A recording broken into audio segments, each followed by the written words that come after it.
Olá, meus queridos irmãos. Quero convidar você hoje a cantar essa canção comigo, que se chama Castelo Forte.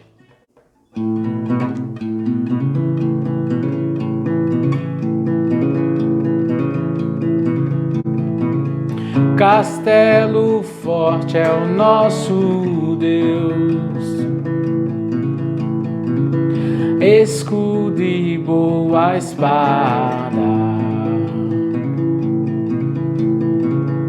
com seu poder defende os seus, a sua igreja amada. Com força e com furor nos prova o tentador, com artimanhas tais e astúcias infernais, que iguais não há na terra.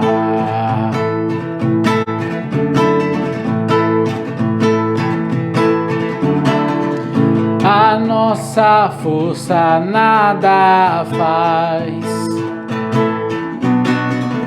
estamos nós perdidos, mas nosso Deus socorro traz, e somos protegidos. Defende-nos, Jesus, o que venceu na cruz, Senhor dos altos céus, que sendo o próprio Deus, triunfa na batalha.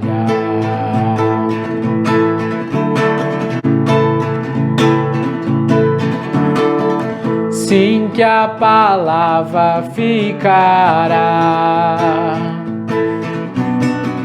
sabemos com certeza, pois ela nos ajudará com armas de defesa.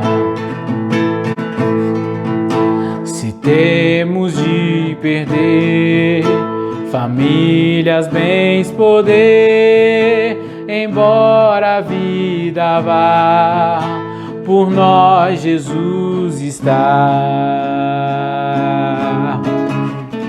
e nos dará seu reino.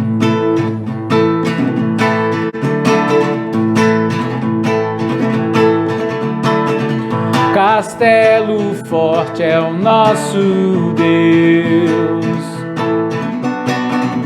castelo forte é o nosso Deus,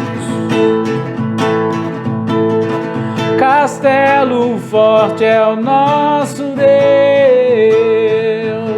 oh, castelo forte é o nosso Deus. Olá pessoal, esse é o nosso momento de oração por missões. Quero lembrar-los que o foco de missões da nossa igreja é o Sertão da Bahia, no qual hoje nós temos 4 casais da Igreja Fonte Campinas, servindo em tempo integral na cidade de Paulo Afonso e nos povoados vizinhos. Esses casais são Tiago e Karen, Arthur e Tarciana, João e Bia e Reinaldo e Tina. Esses casais, por meio de muitas atividades, grupos nos lares, ministério social, têm pregado a palavra do Senhor para o povo sertanejo. O meu desafio para você nessa manhã é que você ore por esse ministério. É um desafio grande pregar a palavra numa região onde a cultura é muito diferente da nossa cultura aqui na região sudeste. Também é uma região muito carente de recursos financeiros. Então, meu desafio para você é que você se envolva com esse ministério, orando por ele e também contribuindo financeiramente. Existe um ministério social levantado pelos missionários, no qual eles distribuem alimento para as famílias mais carentes dos povoados ao redor de Paulo Afonso. São regiões distantes que muitas vezes nem energia elétrica possui ainda. Então, são muitos os desafios encontrados naquela região para que a palavra do Senhor seja propagada. Então, contribua e ore por esse ministério. Você pode fazer sua contribuição junto ao seu dízimo e às suas ofertas mesmo, por depósito bancário, ou quando houver culto presencial, você também pode estar levando a sua oferta. Só comunique ao Edu ou ao Luciano o quanto do que você está ofertando é para missões. Assim a gente pode fazer o repasse para Campinas, que vai estar passando então a sua oferta para o ministério lá na Bahia. Gaste um tempinho nesse momento, ore por esses 4 casais que têm servido lá na Bahia, ore para que Deus os fortaleça, os dê criatividade, sabedoria, para que eles continuem pregando ali a palavra do Senhor.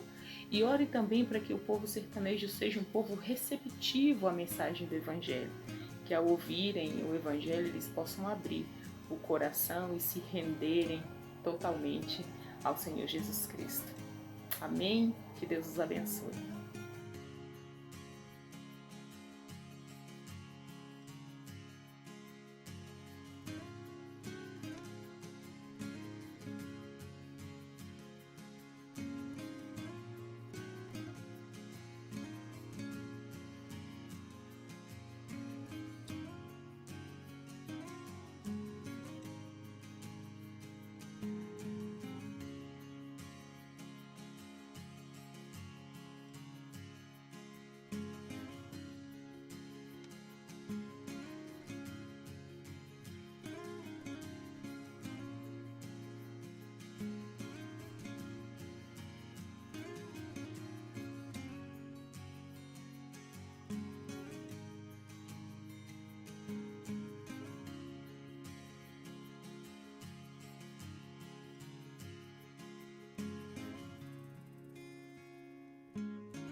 Você é um cristão legalista? Um cristão que busca um relacionamento com Deus baseado no legalismo? Uma coisa que é cansativa, que não leva a nada? É bom nós nos preocuparmos com isso, porque o apóstolo Paulo, na sua carta aos Colossenses, alertou para o perigo do legalismo. Ou você tem um relacionamento autêntico e verdadeiro com Deus? Pense comigo sobre esse tema. Nós estamos estudando na Igreja Batista Fonte em Morungaba a carta de Paulo aos Colossenses. E na mensagem de hoje nós vamos tratar disso. Nesse capítulo 2 da carta, Paulo menciona várias heresias, ensinos errados, falsos, que eram como ervas daninhas, estragando a igreja, prejudicando a fé das pessoas. A filosofia falsa, o legalismo, o misticismo e o ascetismo. Hoje nós vamos tratar do legalismo. Lá no versículo 8, o apóstolo Paulo já tinha dito: tenham cuidado para que ninguém os escravize. Esse é um alerta para o perigo desses falsos ensinos, todos eles. Desfigurar o cristianismo da sua identidade essencial. Essas ervas daninhas diminuíam a pessoa de Cristo e exigiam das pessoas acréscimos para terem uma experiência com Deus, ou uma forma de salvação, ou um crescimento espiritual. A coisa era tão séria, só para você entender um pouco o panorama histórico, que uma consultoria emergencial precisou ser realizada. Então, o Epáfras, que era pastor da igreja em Colossos, decidiu fazer uma longa viagem até Roma para fazer uma consulta ao apóstolo Paulo, para falar com ele sobre essas heresias que estavam dentro da igreja e pedir orientação sobre o que fazer e como lidar com aquelas questões. O Arquipo, que era um irmão fiel de Colossos, ficou como pastor interino, substituto, durante a ausência de Epáfras. E então Paulo escreve à igreja instruindo sobre o que fazer com essas heresias. A primeira heresia, nós vimos na mensagem da semana passada, são as falsas filosofias, ensinos enganosos que vêm da mente humana, não têm respaldo nas Escrituras e capturam a devoção que deveria ser só para Cristo e seduzem e afastam essa devoção para outras coisas ou pessoas.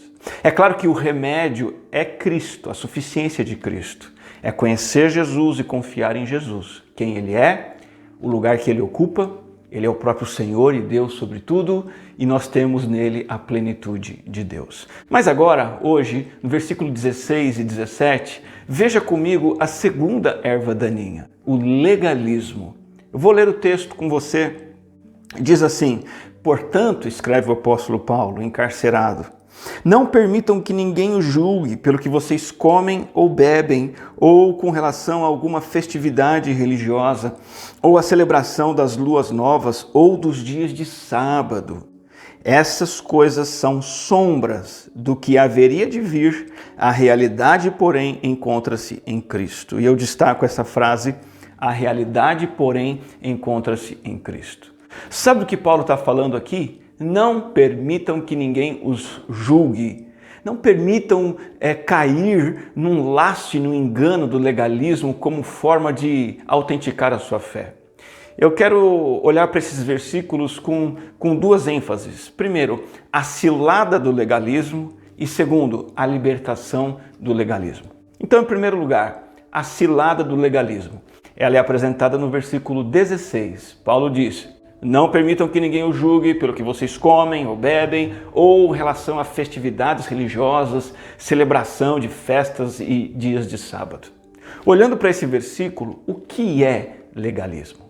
Legalismo é a imposição humana, e não divina, de regras religiosas que algemam os cristãos. E o argumento do legalismo é o seguinte: você jamais será salvo, jamais vai ter uma vida santa e abençoada e vitoriosa se você não seguir as nossas leis. Por isso, legalismo. É a obrigatoriedade de guardar certas regras para você conseguir ser salvo e desfrutar do melhor de Deus para a sua vida. Que regras são essas? Aqui no versículo 16, Paulo fala de duas. Primeira, dietas alimentares, que era o que os falsos mestres estavam ensinando em Colossos. Não sejam julgados pelo que vocês comem ou bebem. Era o ensino de que tem certos alimentos que são contaminados, certos alimentos que são impuros e vão atrapalhar a sua comunhão com Deus. Além de ser uma distorção do judaísmo, o paganismo também ensinava que a austeridade, seguir certas regras, era o caminho para você experimentar o divino. É interessante que Jesus disse que não adianta nada se preocupar com o que entra no estômago e não se preocupar com o que sai do coração. Essa regra é uma regra legalista que não serve de nada. Outra regra legalista aqui no versículo 16, Paulo diz assim: não permitam que ninguém os julgue em relação a alguma festividade religiosa, celebração das luas novas ou dos dias de sábado. Os falsos mestres estavam dizendo assim: olha pessoal, vocês têm que guardar datas especiais, vocês têm que fazer comemorações religiosas e vocês têm que guardar o sábado, senão Deus não vai aceitar vocês. Será que o legalismo está presente na igreja cristã hoje em dia? Com certeza está. Alguns exemplos. Primeiro, nós temos visto uma judaização crescente na igreja. Quantas igrejas hoje têm adotado colocar um candelabro dentro do seu templo, como se aquilo fosse trazer algo especial? O uso de shofar, que é um instrumento supostamente usado pelo povo judeu. Uma arca dentro da igreja, celebração de festas judaicas. A sacralização do templo, né? Nós estamos aqui no templo, o templo é a casa do Senhor e Deus está aqui. Sacralização do clero. Muitas vezes os cristãos olham para o padre, para o pastor, para o bispo como alguém que é um mediador, quase que um anjo à frente da igreja. A sacralização de ritos, judaização.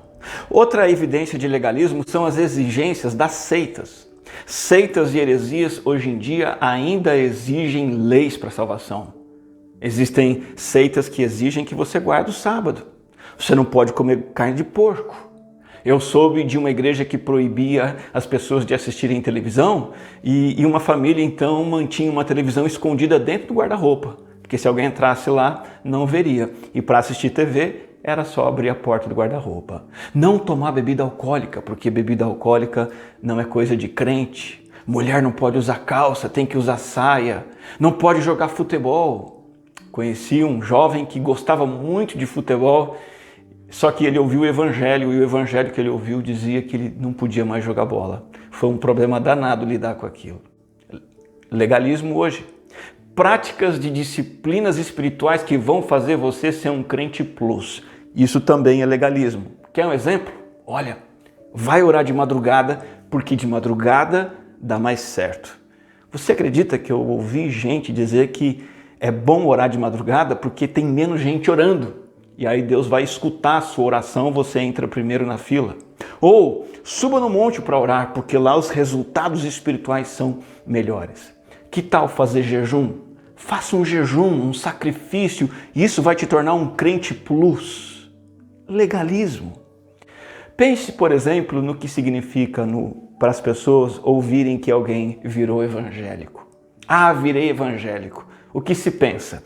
Comecei a usar certas roupas, adotei um novo linguajar, a gente chama de evangeliquez, e abandonei algumas práticas do mundo. Agora eu não bebo, agora eu não fumo, eu virei evangélico. Isso é legalismo. Isso não é ser cristão, isso é mero legalismo.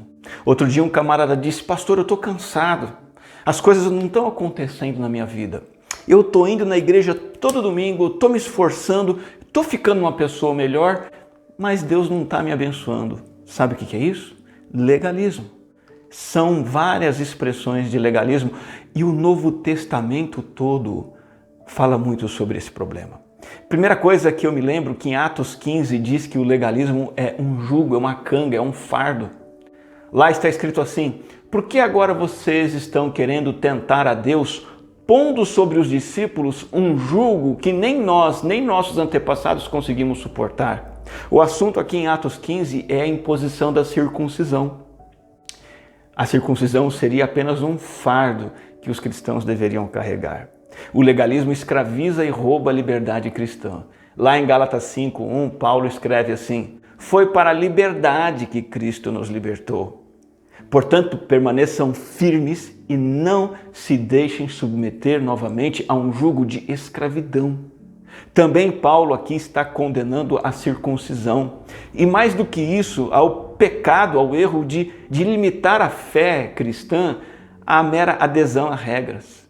Tem gente que acha que ser cristão é adotar regras de pode e não pode.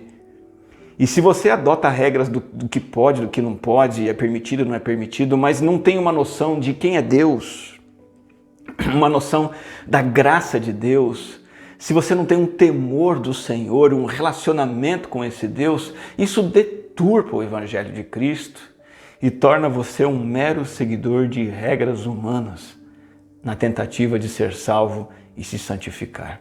O Novo Testamento diz que o legalismo apenas traz regras ultrapassadas que não servem para nada. Veja como Paulo é claro em 1 Coríntios 8:8, ele diz assim: a comida, porém, não nos torna aceitáveis diante de Deus. Não seremos piores se não comermos e nem melhores se comermos. Você já viu um evangélico daqueles de terno e gravata, sisudo, sério, austero, comprometido, bate cartão na igreja, de repente volta para o caminho errado, larga tudo e vai para o mundão? Sabe por quê? Geralmente isso acontece porque são pessoas que apenas adotaram o caminho do legalismo.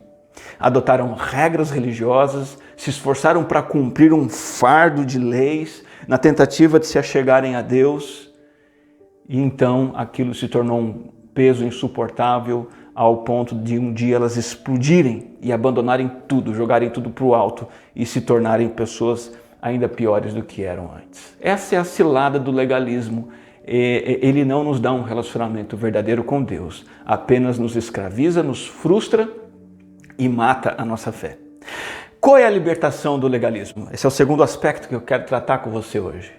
Esse argumento furado é a ideia de que essas leis dietéticas e festivas, diz o versículo 17, elas eram, na verdade, apenas, diz o apóstolo Paulo, sombras do que haveria de vir. A realidade, porém, encontra-se em Cristo.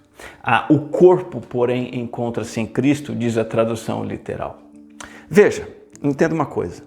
A lei de Moisés tinha regras dietéticas, alimentares, regras festivas e cerimoniais.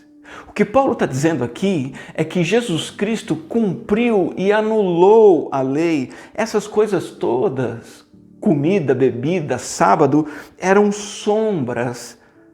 Agora a realidade chegou.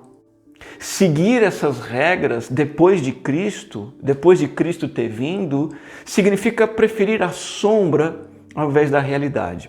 A palavra sombra aqui no texto significa apenas um prenúncio da realidade. Pensa comigo um corpo com uma luz atrás. Essa luz atrás do corpo lança uma sombra. E essa sombra é um traço, é um contorno da realidade, não é a realidade é o corpo. O essencial não é a sombra, é o próprio corpo. A ideia é que Cristo é o corpo, é a realidade, e o sábado, a dieta alimentar, a circuncisão, eram apenas traços e sombras desse corpo. Então o sábado, o templo, são sombras e Cristo é o corpo. Quando a realidade se manifestou, não precisamos mais da sombra, porque já temos a realidade. Todo o ritualismo do Antigo Testamento, que muitos evangélicos estão querendo retomar, eram apenas um esboço de Cristo, um traço das verdades maravilhosas e definitivas que Cristo cumpriu no Novo Testamento. A essência chegou, o esboço se torna obsoleto. Deixa eu dar para você 3 exemplos de sombra na lei em que Cristo vem como realidade. Preceitos alimentares é sombra. Esses preceitos alimentares são substituídos pelo verdadeiro alimento, que é o pão da vida. Em João 6, versículo 35 e 48, Jesus Cristo disse: eu sou o pão da vida, eu satisfaço definitivamente a alma de vocês.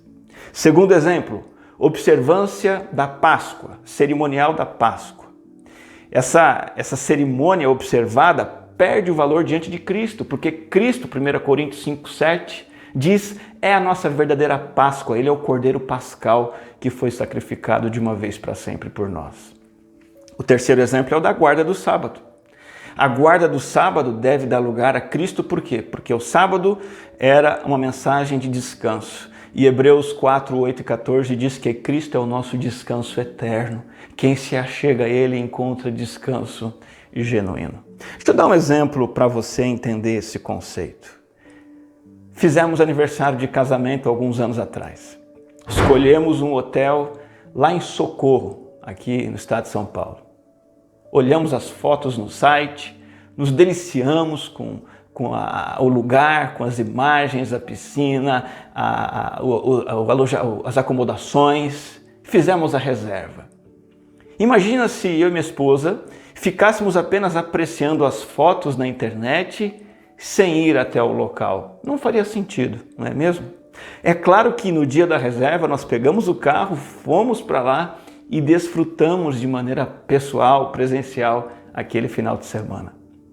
As regras judaicas são como aquelas fotos. Você visualiza, são traços, mas você só experimenta a realidade quando você encontra Cristo e crê em Cristo, pois é Jesus Cristo e somente Ele e totalmente Ele que nos faz experimentar a plenitude da vida com Deus. Como conclusão para essa mensagem, então eu digo para você, se liberte das sombras do legalismo e desfrute da realidade que é Cristo Jesus. Como? Algumas aplicações.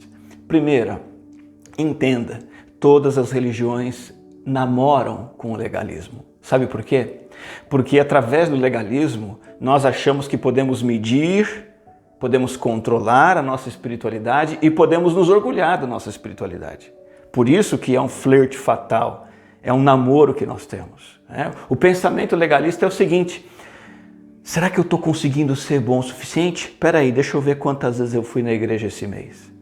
Peraí, será que eu estou conseguindo chegar mais perto de Deus? Deixa eu ver quantas vezes eu li a Bíblia essa semana. Nós gostamos do legalismo porque assim a gente pode medir o nosso desempenho e, na verdade, isso são garras que nos prendem num relacionamento frio e distante do Senhor. Segunda aplicação, Paulo diz, não permitam que ninguém os julgue. Sabe o que isso significa? Não confie no que você está fazendo.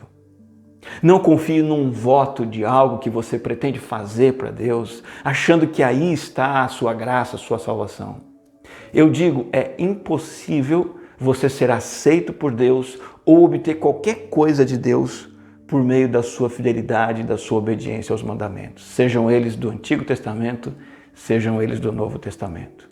Terceiro lugar, a realidade encontra-se em Cristo. Significa que você e eu só podemos ser aceitos por Deus, pela graça de Deus, por meio da fé em seu Filho, Jesus Cristo. Aí você diz assim, aonde entra a obediência então? É só crer em Jesus, confiar em Jesus? A obediência entra sim. Em quarto lugar, o tipo de obediência não legalista, o tipo de obediência a Cristo não é para obter algo, não é para obter salvação, é por causa da salvação que eu já obti. A obediência não é a causa, mas a consequência. Lá em Colossenses, capítulo 3, versículo 1, diz assim, portanto, já que vocês ressuscitaram com Cristo, procurem as coisas que são do alto. Já que vocês experimentaram a graça no passado, agora no presente, por causa dela, procurem uma vida de obediência. É muito importante, então, saber discernir os deveres de quem está em Cristo daquelas obrigações legalistas humanas. Inclusive, eu convido você a acompanhar essa série de mensagens em Colossenses. Quando nós chegarmos nos estudos do capítulo 3, isso tudo vai ficar mais claro para você. Diferenciar o que é uma lei obsoleta, um traço, uma sombra que eu tenho que rejeitar e o que é um mandamento que realmente eu devo obedecer porque eu estou em Cristo Jesus. A minha palavra final é um apelo para você olhar para o filho pródigo, na parábola do filho pródigo. O filho pródigo é o filho que esbanjava, era o filho desobediente, o filho rebelde. Ele se achegou ao pai depois de se desviar. E ele foi acolhido pelo pai. E ele não fez isso apresentando mérito algum. Ele não chegou e disse, pai, eu prometo isso, aquilo, outro.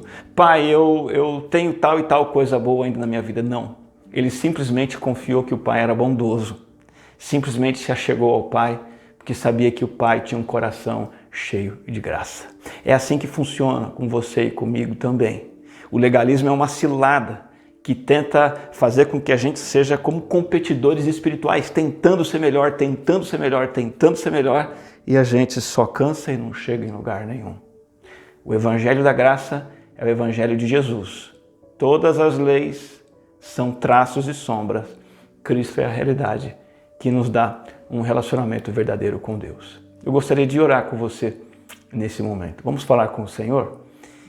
Ó Pai Celestial, damos graças por Cristo Jesus, a realidade, a plenitude, a concretude de tudo que o Senhor tem para nós. Nos ajuda, Deus, a entender que não é o cumprimento de regras humanas que vai nos salvar, mas é a obra de Cristo na cruz que já nos salvou definitivamente na cruz do Calvário. Nós louvamos ao Senhor e te agradecemos por isso, em nome de Jesus, nosso Salvador. Amém. Cantamos que o Senhor é o nosso castelo forte.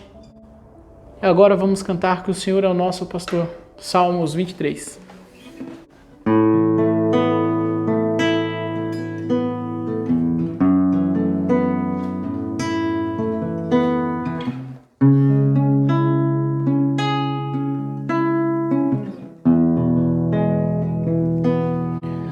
O Senhor é o meu pastor,